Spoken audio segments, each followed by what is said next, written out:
Hey everyone, want to reset CrystalDiskInfo back to its default settings? If you've changed the program's preferences, customized monitoring options, or you're experiencing unexpected behavior, resetting CrystalDiskInfo can help restore the default configuration. In this full guide, I'll show you exactly how to reset CrystalDiskInfo step by step, so let's get started. First, close CrystalDiskInfo completely. Make sure it's no longer running in the system tray before making any changes to its configuration files. Next, open the folder where CrystalDiskInfo is installed. If you're using the portable version, the configuration files are usually stored in the same folder as the application. Find the CrystalDiskInfo configuration file and either delete it or rename it as a backup.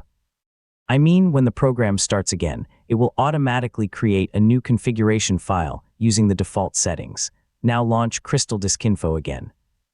The application will generate a fresh configuration file and restore its default preferences.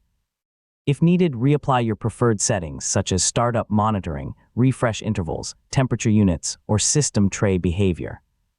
You'll need to customize these options again after resetting the application.